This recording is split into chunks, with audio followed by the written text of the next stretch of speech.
What is going on YouTube? My name is Lucas and today I'm going to be talking about Peloton. And holy smokes, has this company really kind of just taken off? And the reason is, well, you'll have to find out right after this.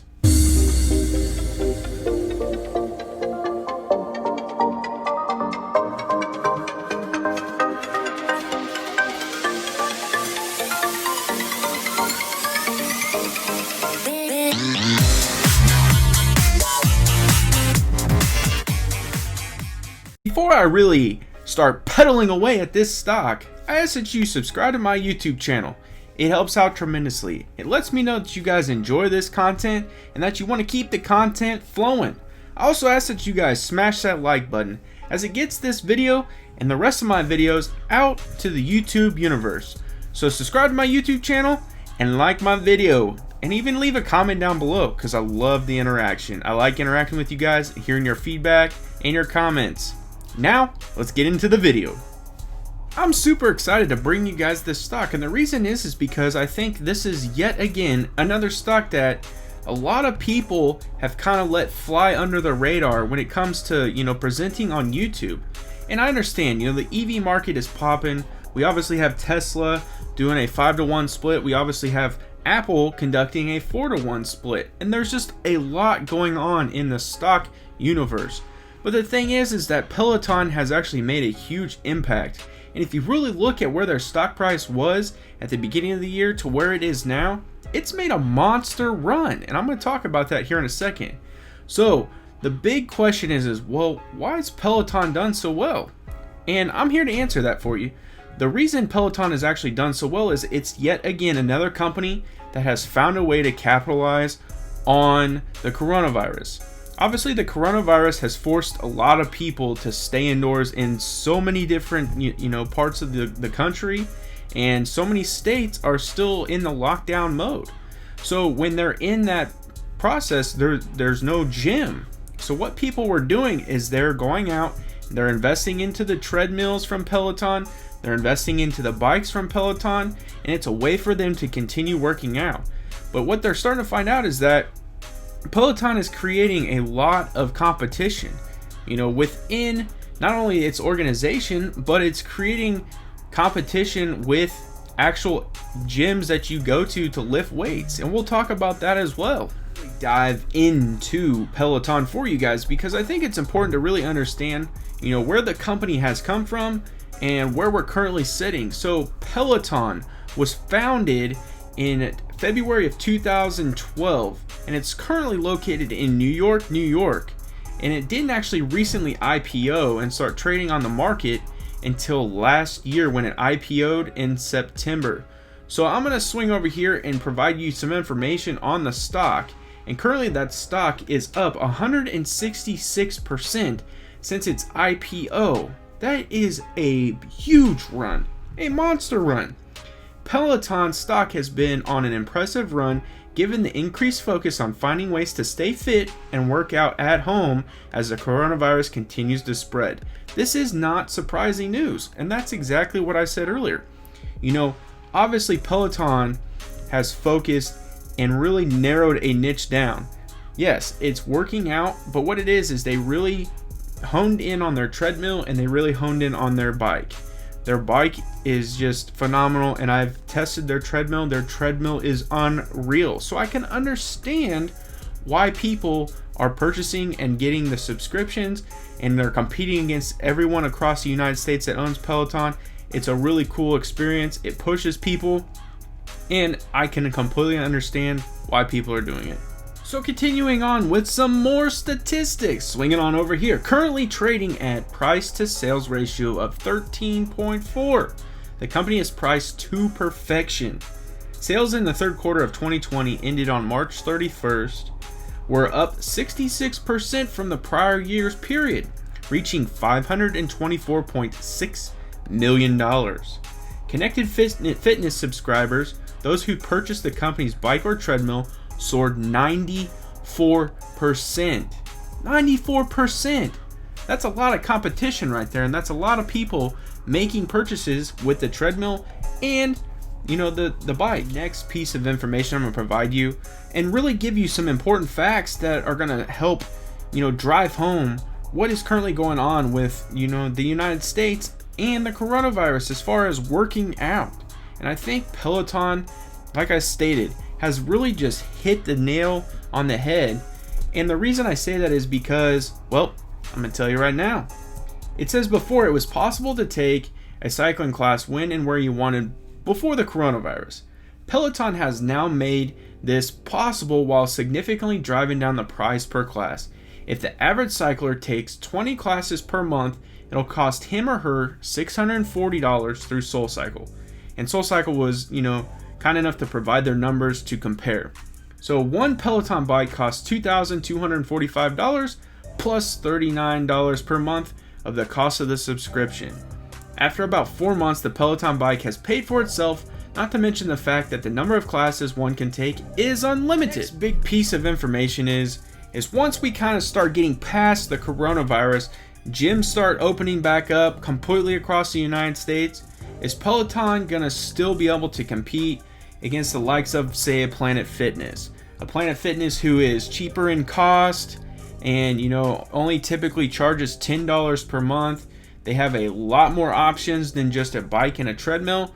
Is Peloton going to be able to maintain that competition, say once that time rolls around? Use some stats on Planet Fitness. That way when it comes time to compare Peloton to Planet Fitness and, moving forward after that way we're comparing apples to apples and oranges to oranges, and that way we have a good comparison. So I'm going to swing on over here. It says this year has been absolutely excruciating for Planet Fitness. The COVID-19 pandemic closed gyms around the world, and since these were deemed essential business, they've been slow to reopen. In the second quarter of 2020, it reported a net loss of $29 million on a paltry $40 million in revenue. Both figures drastically down from pre-COVID levels. And that's pretty big news. I mean, you gotta think, Planet Fitness probably really is taking a major hit in attendance, because I know a lot of them are open now, and even the ones near me are open, but I'm pretty sure, there's still a lot of social distancing that needs to be done.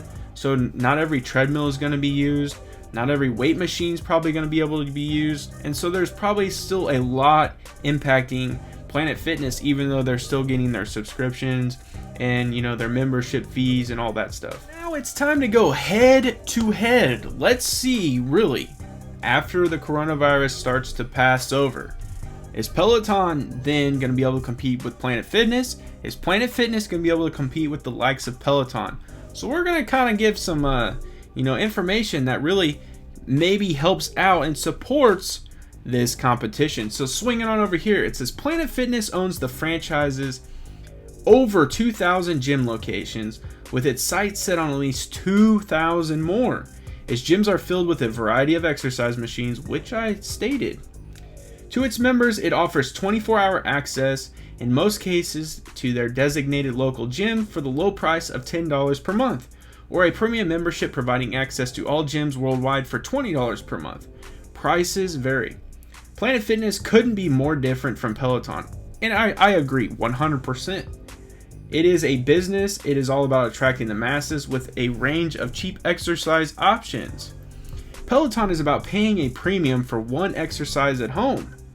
And it states, of course, this is advantageous right now because of the coronavirus. Everyone is staying home a lot more anyway. Peloton sees the opportunity, and I stated that. It says in the third quarter alone, its most recent quarter, it signed up 174,000 new connected fitness subscribers, bringing in the total to 886,000 members. That is massive. That's a lot of people working out. Once Peloton gains customers, it doesn't let go easily. It is currently 12-month retention rate is 93%. Oh my gosh. And subscribers average 17.7 workouts per month. I mean, that's pretty good for having 30 to 31 days. That's basically working out half the month. That's really good. As long as users stay disengaged, the retention rate will likely stay high. Peloton is gaining and retaining customers, but this doesn't mean its clientele is done with gyms forever. And that's one of the biggest things I want to kind of focus on. I do think that Peloton has really wedged itself inside the gym niche. I really think it's wedged itself inside the workout niche.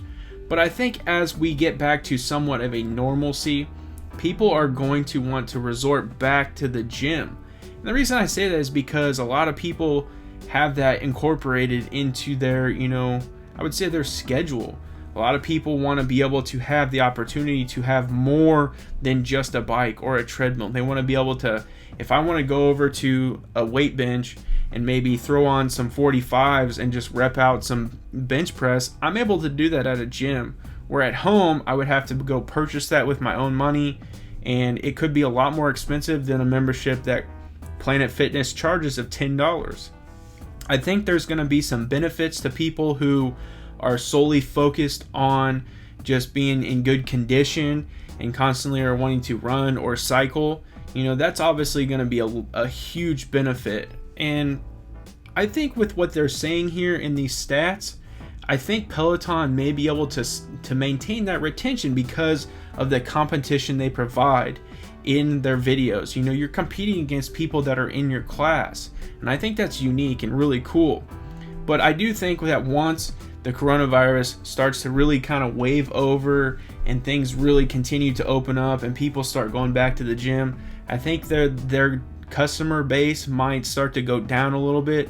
If it doesn't necessarily go down, I think that their workouts per month might start to go down, because there's going to be a lot more people that are going to want to go back to the gym. There's a social interaction that occurs at the gym too. I mean, you got people, your friends that could go and work out with you. You got, people that you may have met at the gym that you just like to enjoy and work out with. And, they may be your spotter. Just the social interaction that comes from a gym, I think, is lost, and it will be retained once the coronavirus wave's over. So this is going to be a 6-month chart, and this opened Friday at $68.71. It got as high as $70.95. Its low is $68.57. Its volume was 4.078 million. Its market cap is 19.64 billion. Its 52-week high is 73.21. Its 52-week low is 1770. Its average volume is 7.508 million. And it closed Friday at 69.35 and was up 0.92%. And it continued to go up just a little bit more in the after hours to 69.69, and that is up 0.49% to wrap out the week. So like I said, this is a 6-month chart. February we took a little bit of a dip just like everything else, but since that point this thing has been on a steady incline, and it solely is going up because of the coronavirus. I stated that in all of those, facts that I provided. When you have that much subscriptions and people signing up and getting the bikes and treadmills delivered to their houses, this chart is going to be going in the upward direction. Hopefully you guys enjoyed this video, and I'm going to continue providing you guys with some different content. I want to kind of stray away a little bit from the EV market. That's not meaning that I'm going to completely get away from it, because I know Workhorse is going to drop a bomb here soon. Tesla's doing its split, so I'm still going to touch on the EV market, but I want to get away and provide you guys with some stocks that are making a huge move and really aren't being focused on in YouTube. So if you guys like this video, smash that like button. It helps out tremendously. And if you enjoy the content, then subscribe to my YouTube channel. As always, have a good day.